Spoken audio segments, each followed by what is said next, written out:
Hi everyone and welcome to the Modern Masculine Summit. I've been joined here with Henry Johnstone from the UK. Henry's a rapid change therapist, podcaster, author and host of the world's only metalwork for mental health retreats. Henry is an unshakable believer in the power of self. He's driven to educate the world on how to understand mental health illness, addiction and the dangerous pressures masculinity is placing on men. Henry combines his love of metalwork artistry and coaching into his transformational metalwork retreats. At present, this is the only retreat of its kind in the world. Across 4 days, Henry and his facilitators mentor men in not only transforming steel, but also transforming themselves. Welcome, Henry. Oh my goodness, that sounds so interesting. That's amazing. You'll have to tell us all about that. Thank you very much, Helen, and thank you so much for having me on, and hello everyone who's tuning in and listening. Thank you. So today we're going to have a big chat about what's led you to this point in your life. I know that we've been chatting before this about alcohol addiction and how you've found yourself in the position that you're in, running now retreats and also running therapy classes and dealing with addictions coming from a very, very personal experience. So can you tell us more about that, Henry? I would love to. So, I mean, to really put this into context, I think you have to understand the child that I was and who I would become. You know, and I was a beautiful, beautiful little boy. I was very, very sensitive. I was picking flowers for people. I was walking people's dogs, really in touch with like love and giving and being free and seeing the world very much. Now, something happened and I was 11, my mental breakdown. I was very, very ill and I got rejected by every adult in my life. You know, my parents didn't understand what was going on. My teachers didn't understand whatever was going on. No one at that point, I lost all my innocence. And I soon understood that the world was not a safe place for me.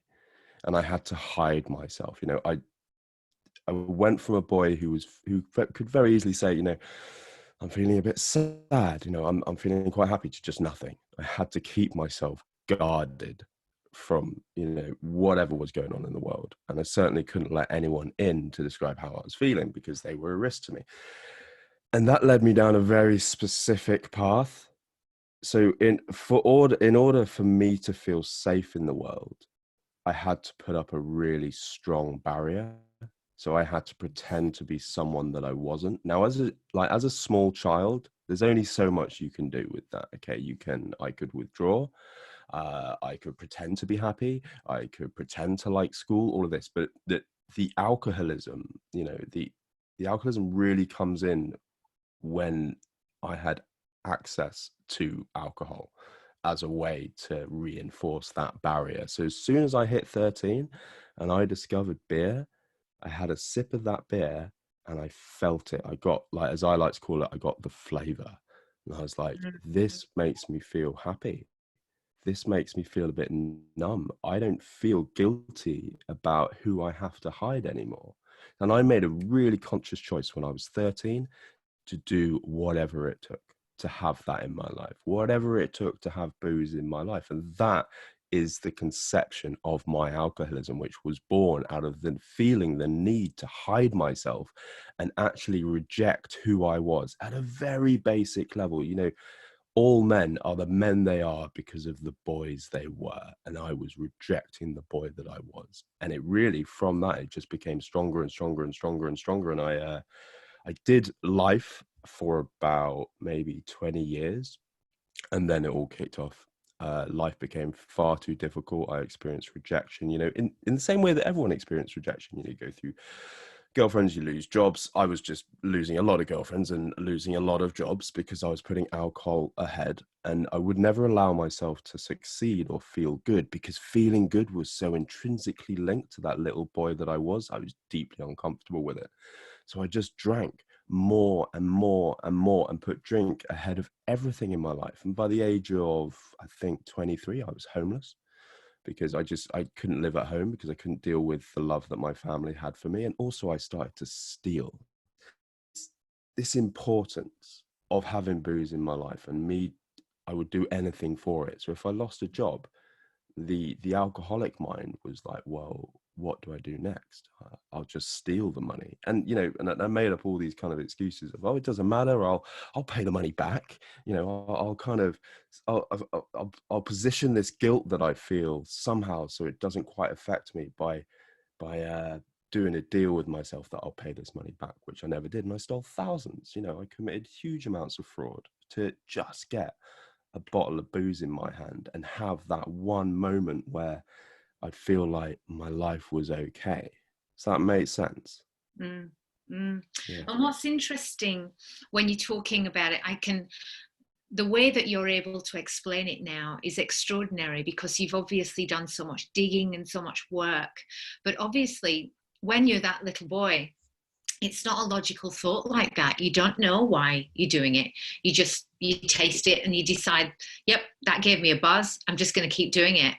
And then it goes on and on. So the fact that you can now explain that emotionally and connect to why is amazing, because a lot of people actually in the grips of it can't explain their emotions to that depth, and they don't know why, and they can't link it back.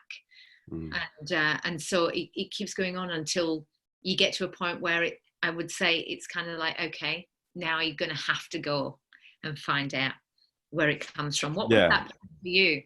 That's a really, it's so in this where it gets a little bit muddy, because actually, like, the inner child stuff, which I'm talking about, the child's needs, the way I understood the world, that's really easy to understand. It's really simple, because kids are, they're fairly straightforward. It's when you get into the adult life and we begin compartmentalizing everything, and like, alcoholics do tend to blame other people. There's a lot of they make themselves into the victim, remove their responsibility, which what I did. It's like, well, it's not my fault I drank, it was because I grew up as a sensitive boy in a really posh family. Like, what kind of excuse is that? That doesn't give any reason for it, but it does happen. And really, sort of that, everyone, there is this thing, everyone has heard about the rock bottom, and it's the very lucky alcoholic that reaches the rock bottom. That is when you just cannot sink any further. And in that moment, in that blessed moment, we get a gift, which is desperation. And actually, for the first time, we feel hope that just maybe things could be different. Desperation and hope are super compelling to move someone forward. And actually, the one thing that stops alcoholics from moving forward, and I'll talk about how to move oneself forward from that, is shame, and it is guilt, and it is pride. Because when we move forward from our rock bottom, we have to admit that we really messed things up, and that we're not possibly the man that we thought we were.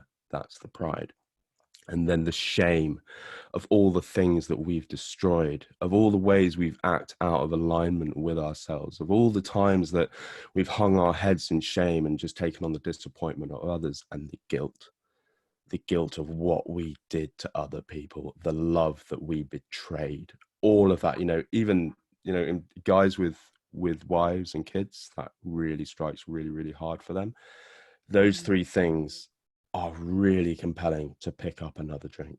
But you have that hope and desperation, which can just light a spark and move someone forward. And that's what happened with me.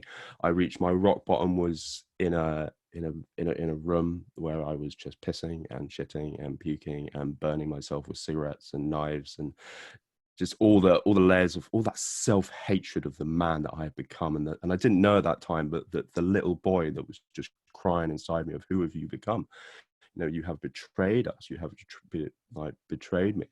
And I lived as a feral, dirty, broken man. And I had nothing left, Helen. I absolutely destroyed everything in my life.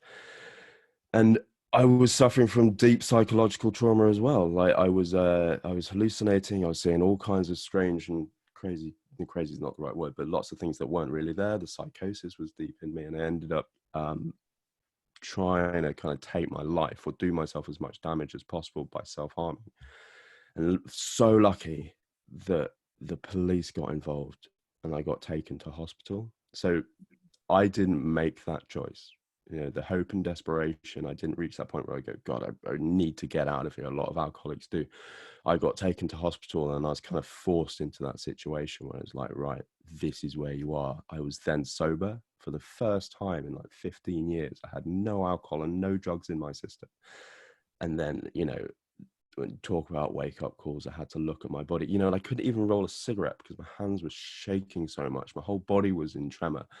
And I got this wonderful, and I say it's wonderful because it was really agonizing, and it was really, really painful, and it was filled with guilt and shame and anger and all this. But it was such a gift to me because I got to see who I was and whether I actually liked myself. And in that moment, I had this briefest connection with the inner child. And that's where the hope came in. It was the hope that maybe, just maybe, I could reconnect to the little boy that I was. And that just happens. That isn't a conscious thing. I don't think it's like I want to connect to my inner child. It just happened. And in that moment, I got that bit of hope, which I had 15 years previously. And the great thing about hope is that it just goes above the guilt, the shame, and the regret, and all of that stuff. And it floats above, and it gives us something to hold on to. So it was just a case of sitting with that hope every day. And I had no therapy. I had no therapy at that point. I just knew that in the same way that I had understood drink good, feelings bad, I understood hope as hope good, feelings not sure, but drinking bad. I love the fact that the way you just explained hope, it's emotional, you know, it's so emotive, the way that you just explained that, you know, it's really moving, to be able to recognize that, yes, hope does float above those things. So really, hope is what carried you through. And that's what alcoholics need, you know, because alcoholism is like addiction is a caustic energy that eats away at our inside, you know. And if, you know, there's a reason why spirituality comes into so many alcoholics' journey, you know. I'm swapping between addiction and alcoholism, but I'm going to try to stick with just alcoholism. They are intrinsically linked. So with this alcoholic caustic energy that's just dissolving away at our goodness, you know, it murders all the goodness inside us. It's just what it does. There's a reason why spirituality comes in, because spirituality means that we have to kind of believe that there is something more. There is something more than what we feel and what we know to be true. And that's why a lot of people go through AA, because it introduces the spirituality that we have to believe in a power greater than ourselves, which actually gives a lot of alcoholics something more meaningful to hang on to. And if there is a power greater than themselves, then maybe they can find hope within that. Maybe it's not up to them to find hope, which is a great way to go about it. You know, take the responsibility away from the person who is in desperate pain and tell them that if they believe in something that's just over there, they can get the hope that they need. And that hope actively counteracts that caustic energy that just eats and eats and eats and eats and eats away. And it needs to happen. Otherwise, if people get sober, but they don't necessarily get like sober, you know, and people want to be properly sober, because without finding that hope and following that hope, then the caustic energy still remains and people just become sort of dry drunks. Does that make sense? Yeah, it does. Yeah. I was a song actually that I heard is an alcoholic always an alcoholic, even if he's dry and he's not drank for years, you know. And well, it's two sides. Like the persistent drinking is just one side of it. That's just the symptom of something deeper going. Like the drinking is the symptom. The actual problem is someone who is unable to sit with their emotions and feels a compulsion to take something which takes that away. You know, that is the phenomenon. Like alcohol isn't in itself addictive, as we all know, but alcoholics experience a phenomenon where they feel a compulsive need to take that, to drink that, and that's the problem. And it's that they can't. And I used on emotions. I could not feel that little boy, you know, that beautiful little guy inside me, I could not feel him, and I would not allow myself to feel it. And I pushed myself so far into my own darkness as a way to try and kill that light, because he represented to me goodness, sensitivity, love, compassion, all the things which I embrace now as an adult in my journey now. But at that point, I couldn't sit with those. Those were a huge risk to me, Helen. I would never. And you know, and you have people who, you have guys who, and it's no mystery that guys are programmed from a very young age into sort of the patriarchal system, you know, to be more manly. We all know what it's like to be manly, and that's to, if we go from the bare bones of it, it's not talking about your emotions, you know, being a stalwart bastion, being a protector, being an earner. But what if a man doesn't feel like he is any of those things? You know, what kind of risk does that pose to him, and what kind of lengths is he willing to go to numb the fear of those risks? What if he loses his job and he hits his wife? Yeah, like, this is a very common occurrence. It happens, right? And he's drunk when he does it. He's got a shitload of shame there. He's got a lot of guilt. His whole idea of his identity has been removed. What is he more likely to do? And I'm not making any excuses. I'm just simply looking at a very difficult scenario of what I'm likely to do if he was to be led to alcoholism. And I can bet my better dollar, the most likely thing he is going to do is throw himself into a bottle so that he doesn't have to feel. And when we drink, it takes away our feeling of responsibility. No alcoholic is going to be taking responsibility for his or her actions. And this is what's so interesting. This is why these conversations are so necessary, I feel, because we're looking at, like you say, these are scenarios that are happening. And it's not that there's any point where it's okay, but to be able to pull apart what's happening around us that are causing these outcomes, then we can start to build some kind of strategy or assistance or something to stop it, rather than kind of talk about it and just label it as kind of, you know, terrible and that's it. It's kind of like that, oh, he's drinking every day, oh no, oh, isn't that bad? It's like, no, please stop that, because that's literally helping nobody. And the people have, I think it's slightly more skewed like towards addiction, this idea of what an addict is, you know, this misconception. But people's misconceptions of an alcoholic is someone in a park, you know, with their brown paper bag around something. Like, that's not true. Like, an alcoholic can be absolutely anywhere. You know, for all intents and purposes, you might not notice because everybody drinks. Yeah. And the times when the alcoholic goes into the excess, you might not even notice until the third, fourth, fifth, 20th time they've actually done that. So it can happen under the radar because booze is so accepted. And like, what happens if a guy gets dumped by his girlfriend? He's going to go out to the pub, right? We don't see him coming back. And I have a friend, obviously I'm not going to name him, but he found out about a misdiscretion in his relationship. Normally quite balanced guy, but he's been drinking a lot.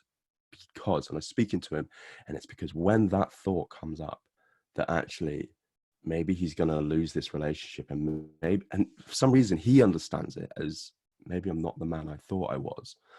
That's a really big risk to his masculine identity. So he drinks and he pushes it all down. He's like, no, I am the man, and I am in control. You know, this whenever these emotional entities spells to men, when actually the logical answer is, you know, you're losing your masculine identity. More likely to drink. Sorry, I just want to ask about something that's in my mind now. Sure. The connection for masculinity and drinking. And I've got a friend of mine who doesn't drink now, and it's not that he was an alcoholic, it's just over the drinking culture, and he didn't want to drink, and the ribbing and the kind of like, you know, oh well, we're not going to ask him to come out with us because he don't even drink. Like, the connection to the mateship and the kind of camaraderie and the masculinity around drinking culture. What do you think about that? It's I mean, I think that a misconception that people have about me, because I speak quite passionately about the damage that alcohol does, is that I don't actually think there's a massive problem in guys going out and having banter. You know, guys are like that. I have a group of friends that I hang around with now, and we meet up and we just take the piss out of each other all the time, and that's absolutely fine. It just seems to be the way that we communicate. It's almost this strange way of showing love for each other, is by calling someone a dickhead. Do you know what I mean? It's certainly my way anyway. The problem comes when really unhealthy behavior starts to manifest and it's not addressed, you know. And this kind of culture can become like an echo chamber. You know, it's like one guy drinks so much, it's not, no, it's like, oh, it's Dave, you know, he's drinking, like, well, that's what he does, he goes out and he has a fight, kind of like, that's not okay. And that's happening because of over drinking, or some guy who's in desperate pain, desperate pain. And I've heard it more often than not, is like, the guys have invited me out and I just don't want to go out because I'm not like them, but they feel compelled to go out, and therefore it just them really far into a depression. Like, that's when it becomes wrong.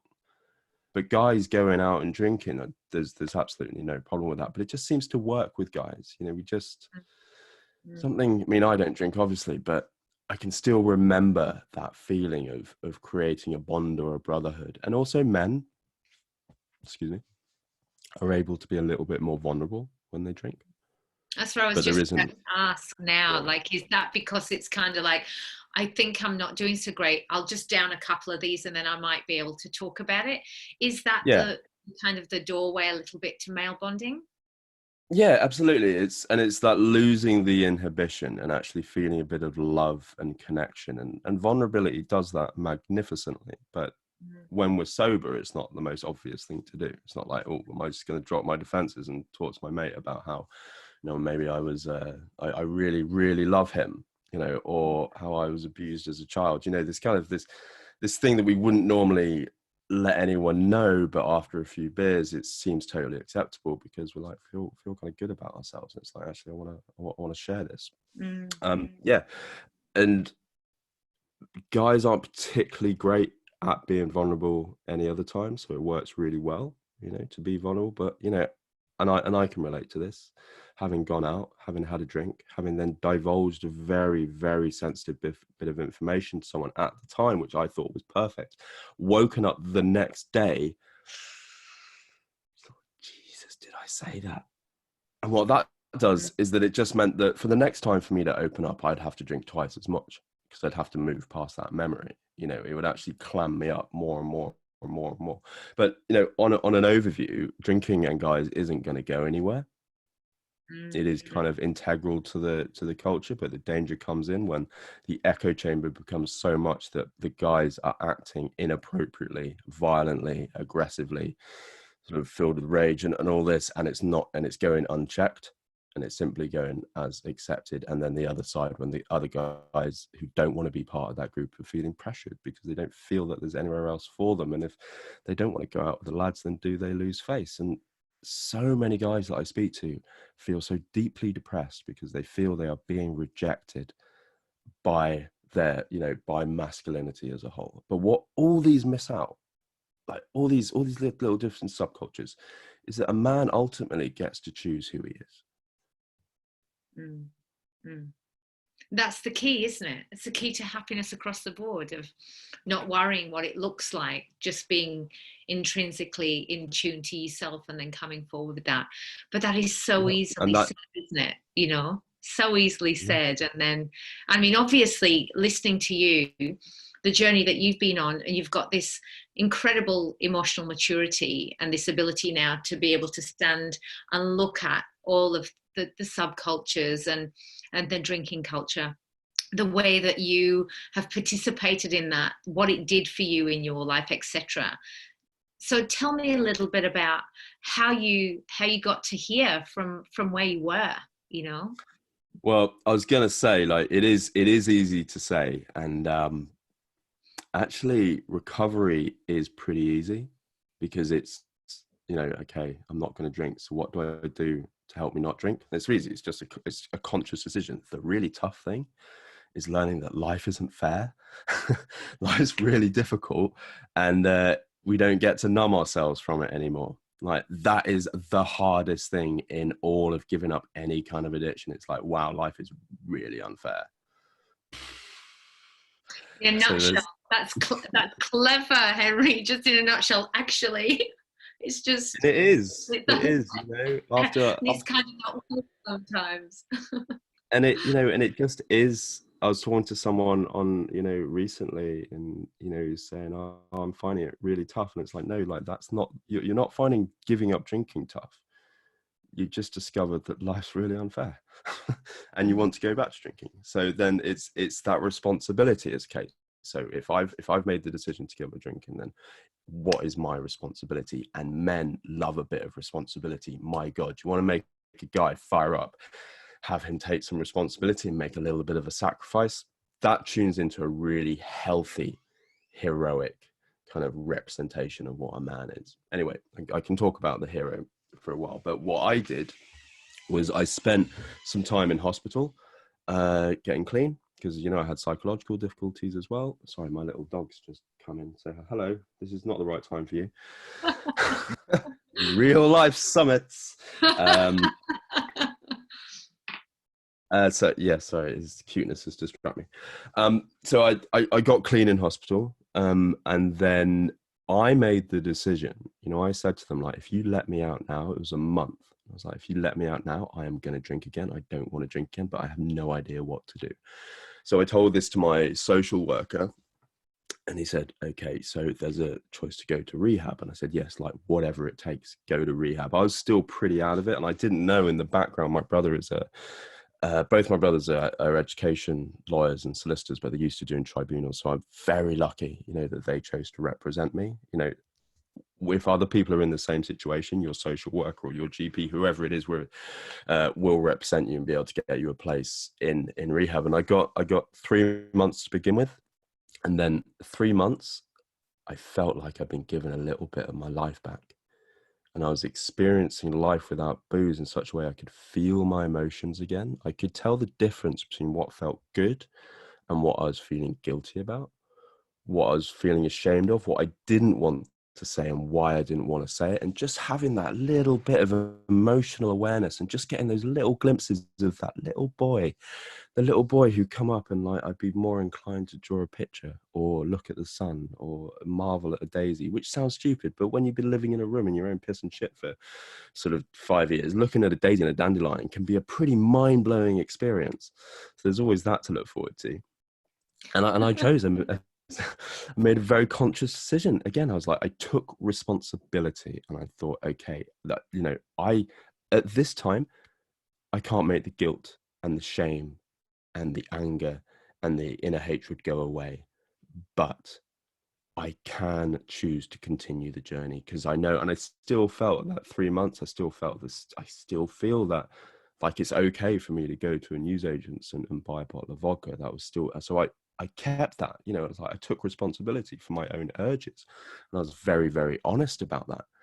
And then I got another 3 months, and I really just, my therapist, who was assigned to me in rehab, said I was like wringing out a paper towel, you know, full of water. Like, I literally just went in, and anyone listening and they feel kind of, well, I can't go in and tell them all about my deep dark secrets. And it's like, you're thinking about it the wrong way.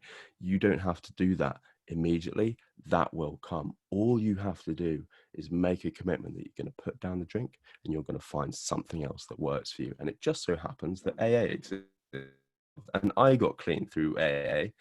So if that voice comes in, it's like, well, how is people sat in a room going to help me? And I know we're in lockdown, so it's a little bit more difficult, but go find an AA meeting.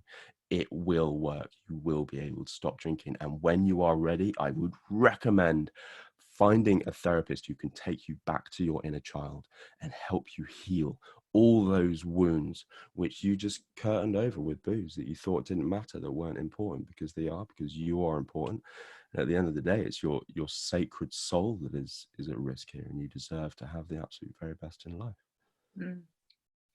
Yeah, I love what you're saying. I just find it so interesting, and I love and really respect and thank you for your candidness about it, because I just think to be able to identify with somebody when you're in a place where you're feeling the shame and the guilt.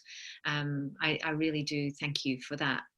Another thing I love that we've talked about before is your theory on the hero, the man's kind of the hero status of the guy and the pressure that puts on. And of course, all of these pressures then align with numbing and drinking and anything you can to get out of not being what you think you should be, because every man's supposed to be a hero.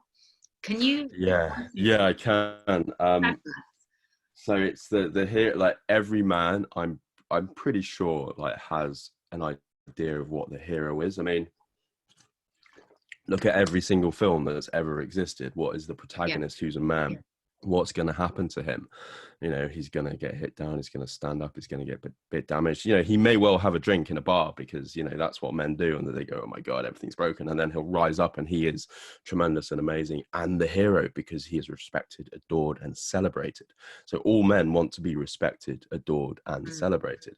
But we are programmed so that we understand the hero is the man who stands up and takes a beating but carries on standing, you know, and he doesn't communicate why he does that. You know, he doesn't show sadness, he doesn't show weakness. And if anyone's kind of doubting this, like, look at how the hero is represented in war.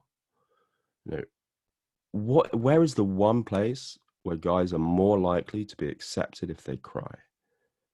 It's a guy on a battlefield, a guy who has just rescued a kitten from a burning building, you know, a policeman who's just been in a firefight. All these kind of heroes, they're allowed to cry because they've just put their life on the line.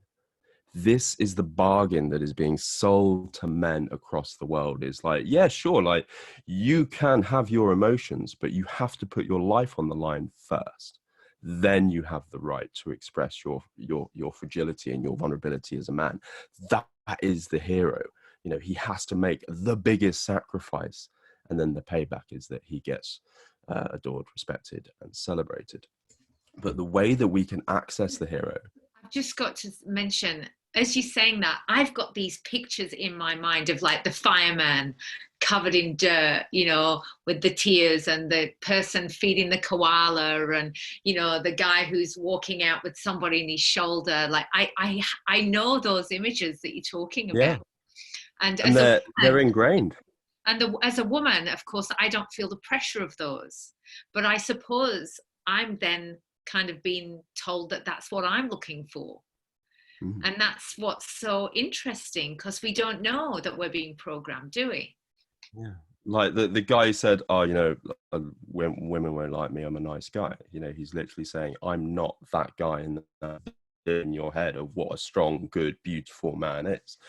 So the program goes incredibly deep. So a lot of what I do is actually helping guys identify with who they am, and they discover what makes them heroic. So it's removing from the programming, and they have to take responsibility for that within themselves. And it's like, guys, I'm telling you, like, I have not been in any wars.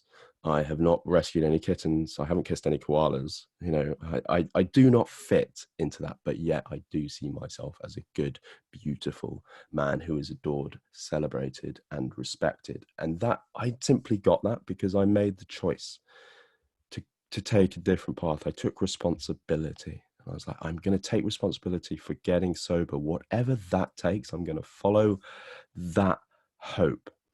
And then I made a sacrifice, and the sacrifice I made was drinking. Right? And that, you know, that is what the hero does. He takes responsibility and he sacrifices.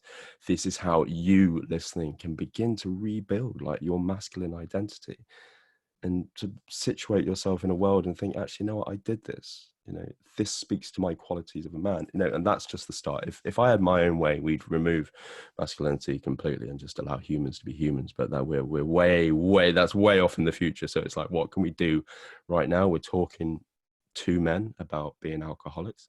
So how can we help them? And like that is the absolute first stage.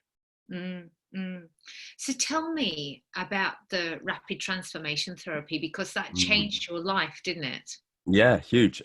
So rapid The rapid change therapy, it combines hypnosis, coaching, psychotherapy, and counseling. So within a month, I will do 2 rapid change therapy sessions, which is when we go deep into the subconscious, quieten down all the noise in the conscious, which is where all the BS is.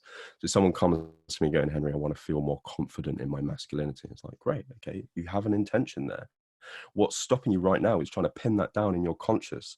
So quiet the conscious down, go into the subconscious, actively ask the subconscious to manifest like how it sees them as a man. So it's there, you know, and you'll get these archetypes. You might well get a god, you may get a wolf, you might get a lion, a Spartan, whatever it is, and they present themselves, and they're like in this meditative sort of hypnotic state. The guys get to see these parts of themselves, and then they integrate them into themselves with their conscious mind. So every single time they enter into a situation where they might have felt less than, they will get an instantaneous feeling and vision of this archetype within them that makes them feel manly. And it's not created from the outside. This is literally something that they have created. This is their deepest identity of what a man is, and it comes from the subconscious. And this is what rapid change therapy is all about. It's about getting into your subconscious, finding out what you actually are, what you actually want, creating a bridge with the conscious so all this just flows. You know, I've had people who wanted to stop overeating. In a session, they stopped overeating. People who stopped smoking. People who wanted to be better in bed. You know, there is literally nothing that it can't touch. And there's a lot of fantastic inner child work that can be done there. And it's my belief that if you really want to do the work, if you really want to transform, then you have the courage to go back and meet your child and meet his emotional needs, all the needs that weren't met for him, which can, you know, which can and do manifest later on in adult life. So what would you think, you know, as anybody would start to take responsibility for their life, say they've had addictions that have covered over how they've felt for the majority of their lives, how do you reach a point where you actually get to feel those feelings and take the responsibility? I mean, that would be an incredibly scary place. What's some of the strategies that people can use? This is it's really good to mention that, say you're facing up to one of your demons. So you do it in an environment with someone. You know, you're not doing it on your own. You could be doing it with me, or, you know, say you do it with Helen, or whoever it is you choose to go through it with. You simply speak about the experience with absolutely no judgment. No judgment. And if there's judgment coming up, then you feel it, you express what it is. And this is all about just sitting in the emotions, not pushing them down, not bigging them up, not numbing them, just allowing them to be, hearing the messages that you're saying to yourself. And that is it. And then in hindsight, which is something no one ever mentions in this kind of process, it is in hindsight that you look back and you go, I faced one of my demons then. I took responsibility. I took responsibility for that. That was me. I showed vulnerability. That's when it all comes. In the moment, it can be quite painful. It can be quite scary, and all the good stuff won't come until maybe a week or so later, I'm afraid to say. But the very essence of it is being willing to feel those feelings which you have not allowed yourself to feel, because all that has happened when you have not allowed yourself to feel is that you have felt triggered to covering up those feelings and damaging yourself, whatever your choice of poison has been. Mm. So I couldn't agree with you more, because I have this conversation with people all the time that you've got to be allowed to actually really experience how you feel about something and sit in the discomfort instead of kind of positiving over it or being reflected back as to what lesson you're learning without anybody actually allowing you to feel anything, just kind of telling you you're not doing it right. Yeah, And you know, it's kind of like, oh no, you should be doing it like this. So I totally agree with you. What do you think the difference is in processing that between, say, a man in therapy doing this and a woman being in therapy doing this? How do you feel that facing demons is for a man when there is such a difficulty?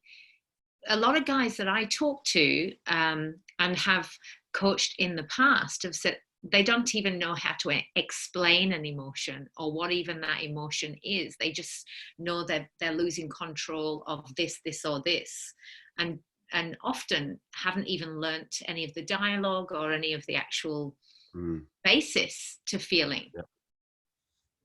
So for those, so you're asking me, how does someone who isn't familiar with expressing their feeling express feeling?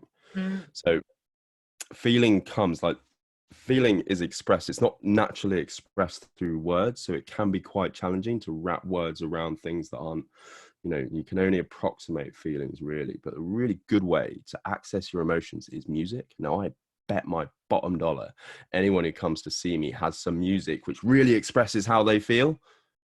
So we start there, you know, and that's where the process begins, especially in rapid change. So I use so much music. It's like we listen to the music, we get into that trance state, and the subconscious communicates in pictures. And from pictures, you can possibly describe a picture. And if that picture means the feeling, then we've got that. And then the whole vocabulary can build. But I'm kind of more geared towards having the emotion express itself beyond the words. Yes. Because that's really, it took me sort of years to get to this point, and I certainly don't expect anyone to be at my level of that makes me sound like a complete arse, doesn't it? I I wouldn't expect anyone to have an emotional vocabulary. Like it's something that takes, you know, work, and it happens when it happens. But I'm yeah, as I say, I'm pretty sure someone's got a piece of music or several that they could play me and go, this is where I am, this is this. And then there's so much that they communicate beyond that, you know, the facial expressions, the images that they come with. And that's just the stage. That's the first point of exploring, unpacking and expanding what this emotion is to them, and then them finding their own words. That's amazing, because I think that's the thing, is women are a lot more kind of trained with words and a lot easier to express. And so actually for people who are finding it difficult, music, that's so clever, you know. I think music's an incredibly important part of life. We all have something that we have we attach so much to music, don't we? And a really good thing for anyone listening is, like, if you want to know your emotional state right now, simply list the last 5 songs you listened to and what feeling were you feeling when you did that. That will give you a really good little picture of where you are emotionally, which is, you know, Yeah. super. And music is, everyone sort of pretty much listens to music. I couldn't agree more. And as well, at the moment now, it's not just music, it's whatever meme you resonate with on Facebook. Often you can see how somebody's going with what they've posted in the last few days. You know, if it's good, you know, people go on a rant of an emotion, and you can follow their moods on their Facebook posts, which is always really interesting too. That is super interesting. Hmm. I'm gonna suggest, I might just surprise one of my friends with that. Go, hey, don't mind me, but check this out. Look where you are. So tell me, you know, so we've had a really interesting look at how you went through that stage, and now look at where you're at now. How long is it since you've not been drinking, Henry? Literally just over 11 years. I celebrated my 11 years on the 23rd of April. That's amazing. So if anybody's listening today where they're at that point where they're thinking, you know, I can see my life starting to spiral out of control. I'm a bit of a high functioning alcoholic, so nobody really knows, but what you're saying here is resonating with me. I think I might have a problem, and I'm hiding that I have this problem. What would be some of the advice that you would offer to a man who's struggling in this space? Okay, is the first thing is, do not devalue any of the opportunities or the resources that are out there. You know, it can be as simple as going to the AA's website and looking and answering a questionnaire on, like, am I an alcoholic? Okay, so any resource that is available to you, do not devalue it as being like below you or it's too scary. It's just the first stage in a process. And don't think that just because you did that, you have to get sober immediately. Like, I get it. It's not something that happens in the moment. Sometimes it takes years for it just to plant that seed. But the most important thing is that you just recognize that just maybe there might be a different way, and just maybe it might be possible. That's all you want.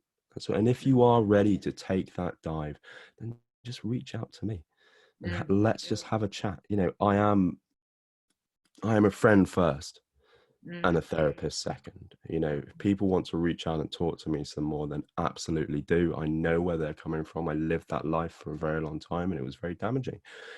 Sometimes people just want to be able to speak without fear of judgment, which I absolutely won't do, because I'd be a rubbish person if I did. If I did, all of this whole interview would just be a complete load of BS. So I'm not I'm not going to judge, you know, and I never would, and I totally get it. So by all means, find the resources that are readily available and come and chat to me. Because that's the hope piece, isn't it? It's giving hope, and that can float you into the next stage and the next stage. So I suppose when you look at what's happening across the world at the moment, we've got people who are in isolation, who are pushed into situations where there's almost like a personal development on speed, and people looking at things that they don't want to be looking at, that they've been drinking on the side to avoid for years already. What do you think is going on out there at the moment, drinking wise, when somebody's being pushed? What's some of the strategies that can be used in families to kind of help somebody who they might say, I think, you know, this person's drinking too much and I can see they're starting to spiral? Have you got any advice for that? Yeah, because we're in lockdown and obviously the risks are just, you take all this, you put it there, there's bigger pressure.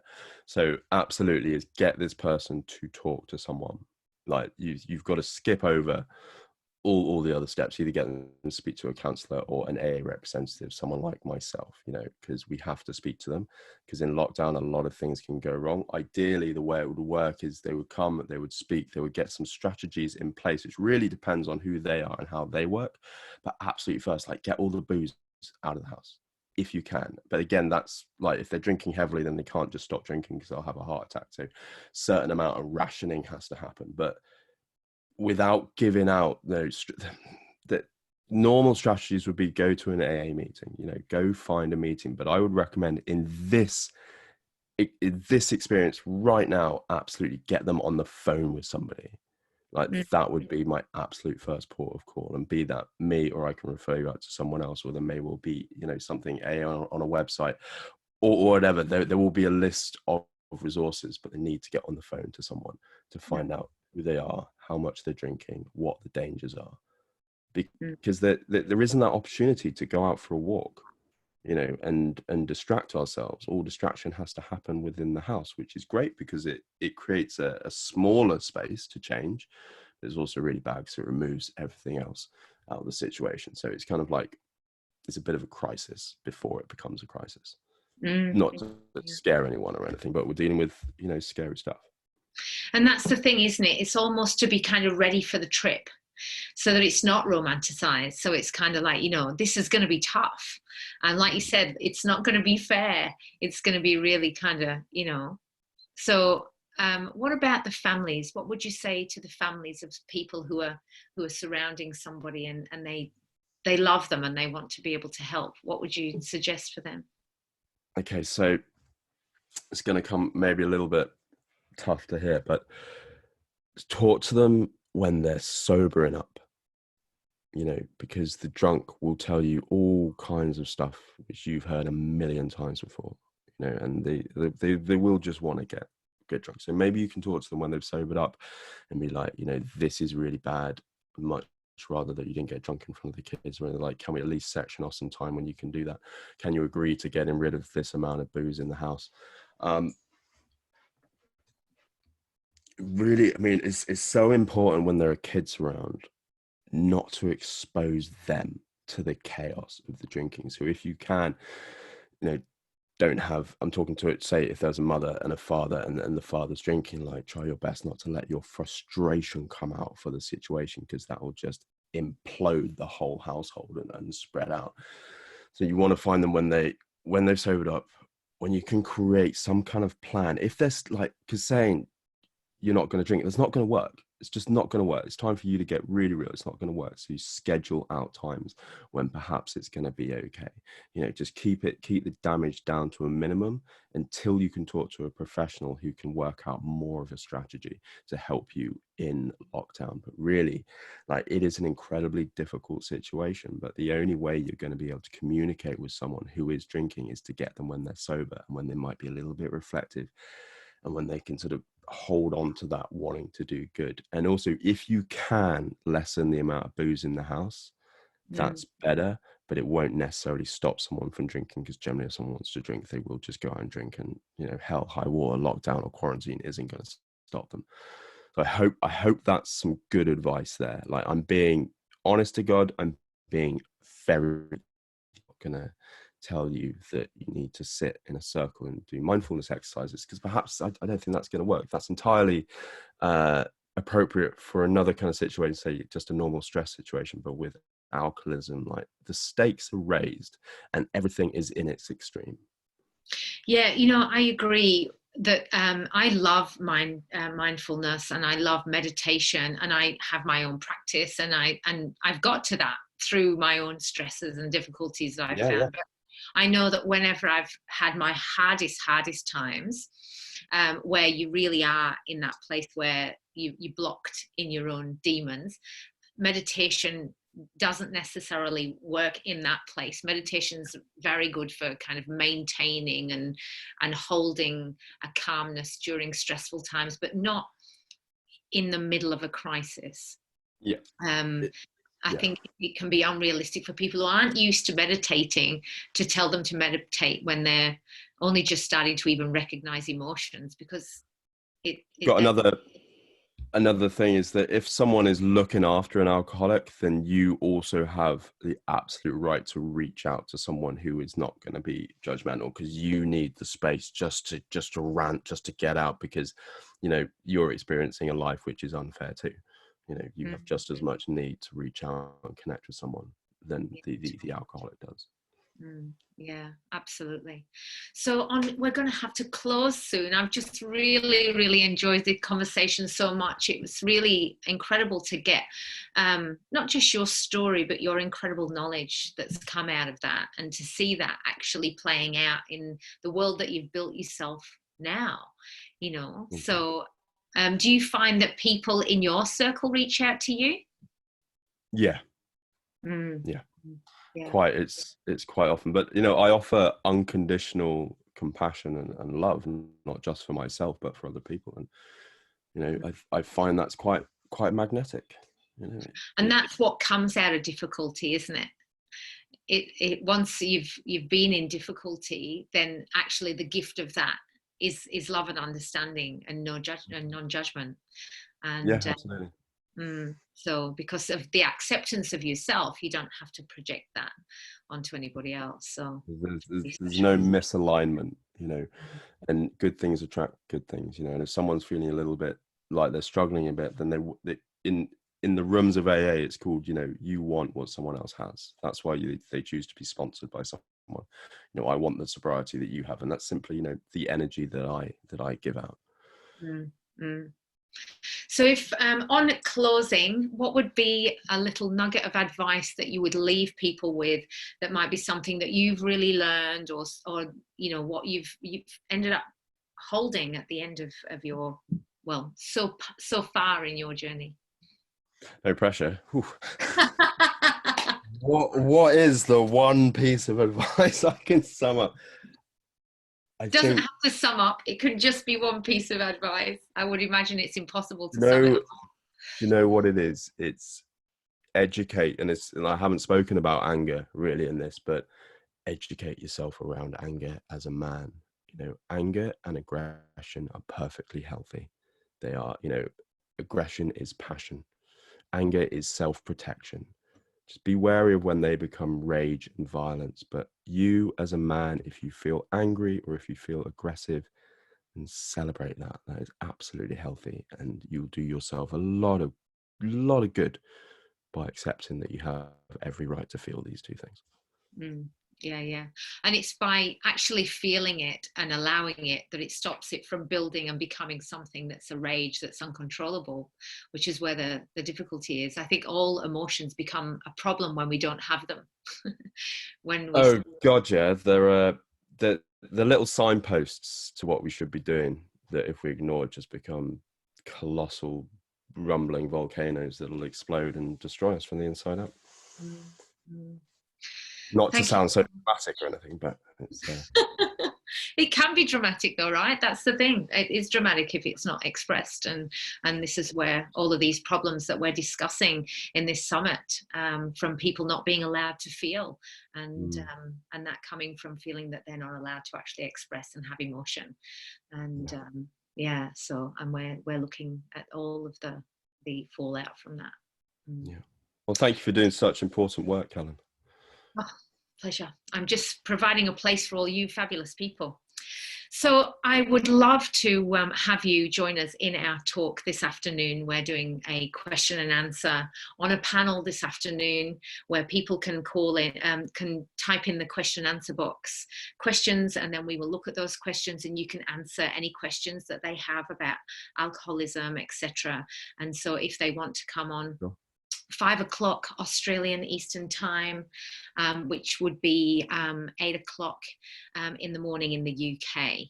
So, yeah. And It's 8 a.m. Saturday, isn't it? Yeah, 8 a.m. Saturday your time, and 5 p.m. Australian time. So if anybody wants to pop on and ask any questions. So I'm not quite sure what it is in America. I think it's around 4 o'clock at night or something crazy on It all Friday. gets a little bit complicated, doesn't it? Yeah. I think it's the middle of the night in America. So but yeah, thank you so much. Coming up next, we've got a fabulous man, Warren. Warren also has had an alcoholic background and also some drug experience, and he also has changed his life around and is coming through with, again, more stories, more coping strategies. So I really want you to hang around and have a listen to Warren, and we'll see you again shortly. So thank you, Henry. We'll see you this afternoon. Thank you. Bye-bye. Bye.